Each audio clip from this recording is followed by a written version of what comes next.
What was the gut feeling that you listened to that saved your life? My mom and grandpa were putting out a kiddie pool for my siblings and I in our backyard when we were little. My grandpa had set it up, and my mom kept insisting that for some reason she felt like they should move it to a different spot. Thankfully they did, and while we were all playing in the pool, a huge branch from a tree in our yard snapped and came crashing down exactly where the pool had originally been. Driving uphill, behind a flatbed truck carrying I-beams, and I envisioned them sliding off the truck and hitting my windshield. I changed lanes so I wasn't behind the truck, and 2 seconds later, the I-beams were sliding off onto the road where my car would have been, sparking and gouging the pavement. Terrifying. To this day, I won't stay behind a truck with anything that's strapped down. This guy invited me over for wine when I was new in LA. When I got there, he was just being weird, and said, "Let's wash your feet." Took me by surprise, and I took off. Years later, and he is currently in jail waiting for trial for the murder of 2 women he apparently drugged in his apartment. In middle school, I was up late one night. Mom and brother asleep, dad gone on business. I had let the dog out, and when I went to go get him, I got a bad feeling like someone was out there. There wasn't really a reason to feel this way, it was just dark, and I got spooked, so I put the chain lock up on the back door when we got back inside. Back then, we never locked our doors. A few minutes later, the dog is drinking by the back door, and he suddenly stops and starts growling, like a low grumble, at the door. I was sitting where I could see the dog, but not the door. Then I hear the door pull open and the chain lock catch. The dog started barking like crazy, and I ran upstairs to wake my brother up. He went out and looked around, but no one was there. I think the dog's barking scared them away, but I don't know who it was or what would have happened if I hadn't locked the door. My grandmother accidentally saved my mom's life by not allowing her to go to a sleepover when she was young. During the night, the father murdered his entire family and would likely have killed my mother had she been there. It was very late driving and there were minimal cars on the road. I came up to a red light and as it turned green something inside me said, "Don't go yet," and a van blew through their red. The lump wasn't a cyst and the rib pain wasn't just from coughing too hard. That was cancer. Not my life, but my son's. I was 33 weeks pregnant and I noticed my son wasn't moving as much as usual. I waited a day and nothing changed. Despite advice by doctors and family saying I should just stay home and he wasn't moving as much because he was just running out of room to move, I went into the ER and had my son that night due to fetal distress. He had his umbilical cord wrapped around his neck 8 times and weighed just 3 pounds. He spent 30 days in the NICU and now is a happy 2-year-old. Husband went to pick up takeout in the winter while it was snowy. As he was leaving, he got a feeling to stay inside the restaurant and not go to his car. So he stayed for an extra minute, and right then a van slid on the ice and hit his car on the driver's side where he would have been had he gone out. About 2 years ago, me and my dad loved going on night walks. It was something we've always done more or less every night. One night, however, as we're about halfway through our daily route, we got to an alleyway. Now normally, I've never thought anything of it, but something this night just told me not to walk through. I had a really bad feeling, and I urged my dad to just go back home. He kept brushing it off and saying I was just scared of the dark and nothing was going to happen. After a couple of minutes of arguing, we finally turned back and walked home. Turns out about 20 minutes after we left, there was a completely random attack in that exact alleyway that left a poor young girl stabbed, thankfully not to death, but with life-changing injuries. I still dread to think what would have happened if we didn't walk back. A friend's feeling saved me from my gut. I had just finished hosting a meeting, I swear it was productive, and a friend said, "You don't look so good." I had just come off a weekend boat diving in the Red Sea and figured I was just tired. My friend said, "Nah man, I'm taking you to the doctor." The doctor at our clinic poked me a few times and said take him to the ER and tell them it's his appendix. I was in surgery less than 90 minutes later. My surgeon said I was 2 to 3 hours from it blowing up. I lived alone and no one would have missed me until the next day.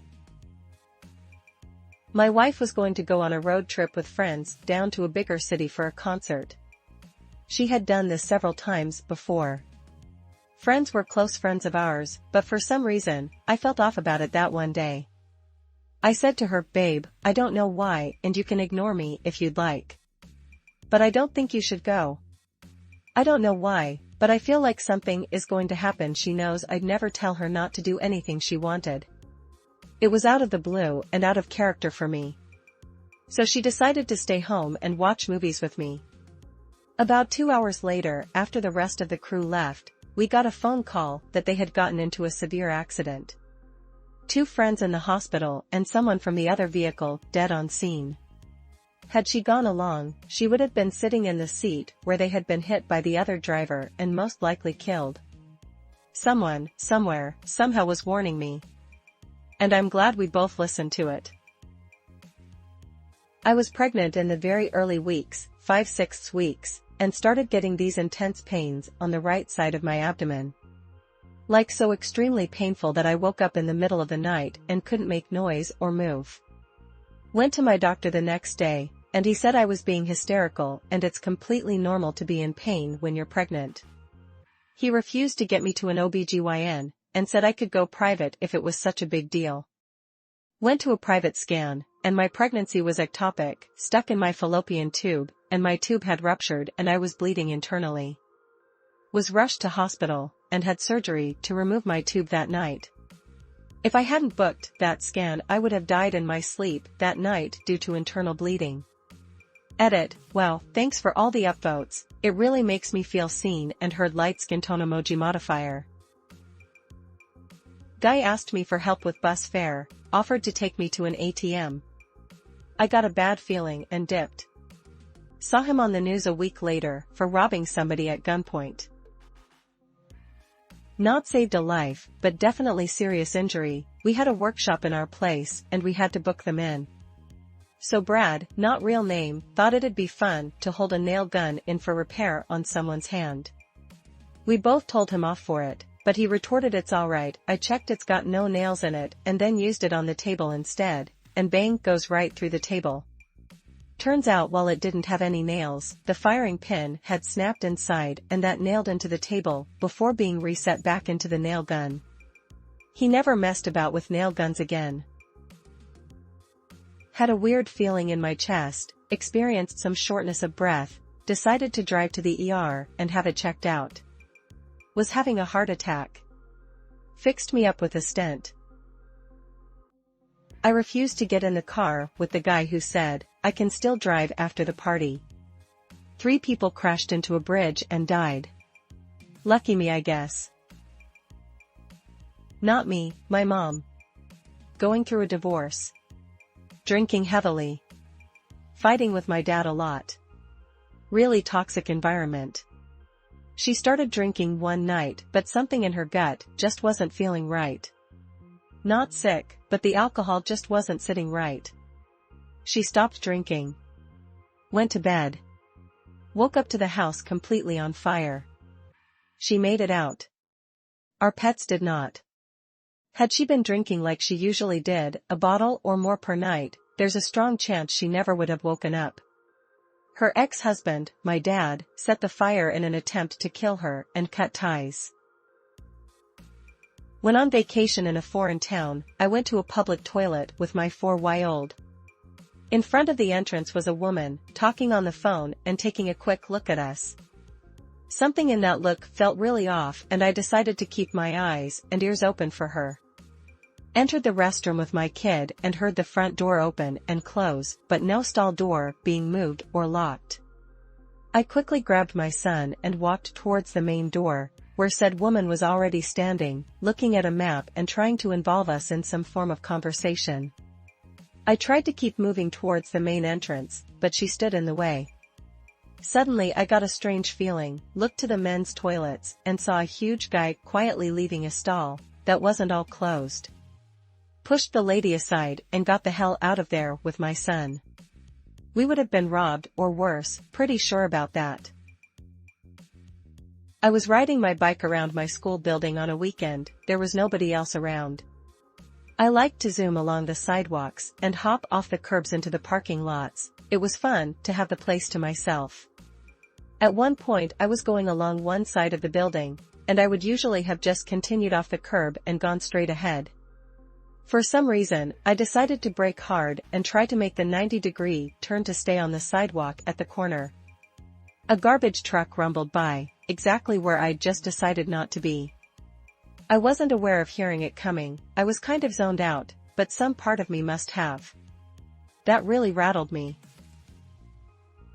Went to the gas station for snacks and amp, something just told me to park in the spot second from the door instead of the one directly in front. About 15 minutes later, a truck comes flying through that very spot and amp, into the door and amp, out the back wall. Most surreal moment of my life. About to overtake a truck loaded with scaffolding poles. It was raining really heavily. For some reason I sat 5 car lengths away when suddenly a car in front of him braked and the truck hit him. That scaffolding went everywhere. I got past it with milliseconds to spare. I could see the mayhem in my rearview mirror. I felt completely normal, but had a gut feeling something was off, I was sick, something was wrong and I should go to the doctors. After spending the entire day asking my dad to take my temperature, he finally did and I had a 105.3 degrees Fahrenheit fever. Literally almost dead. He rushed me to the ER and I spent my Easter in the hospital for a kidney infection. When I was in grad school, I took the bus back to Chicago after spring break, but we got delayed and it was 3 a.m. when we got to Chicago. I didn't have cab money, so I was stuck walking to the L, dragging my suitcase. The backstreets were deserted that time of night, so I was hurrying. Then a car came up behind me and started following me, just a bit slower than I was walking so I couldn't quite see them. They would drop back and then roll up again. I considering running. At the time, I was in the best shape of my life. My intuition told me to just turn around. Turn around and look them in the face. I don't know what my face actually looked like to them, but they drove away after that. I was working at a Dollar General running the cash register. It was pretty slow, and there were some boxes that needed to go to the back room. Something kept telling me not to take them back yet. When it finally felt right, I took them back and heard a loud crash. A girl who was just learning to drive drove the car through the store. It stopped on top of the cash register. There would have been no easy way out if I was there. It was a very surreal feeling and I still think about it 16 years later. Decided not to skip school and go to the mall on a day there was a shooter downtown. I was in a straight city road in the late evening with no cars and few intersections and was driving along with my friend following in the car behind. I was on autopilot more or less and I saw my friend flash their lights and looked up and saw a car broken down with no lights in my lane. I was able to brake and get out of the way in time but would have totally collided if my friend hadn't flashed their lights. After we get where we're going, I thank them for flashing and tell them how I hadn't seen, only for them to say, I didn't flash my lights. I think they had gone over a bump and their lights had just directed up briefly. And I was just really lucky. Not my story. My fiancé's father decided to sprint to the gate and get on his plane, and had to argue to be let on the flight because he was late. Had he missed his plane, he'd have been on one of the 2 flights that hit the World Trade Centers on September 11, 2001. I went to see a film with my girlfriend and after we picked our seats, I felt we were sitting too close so we moved back a few rows.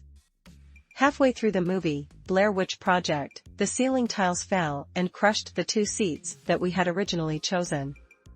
Creepy as hell, but we got vouchers for 2 movies ticks, so I guess that's nice.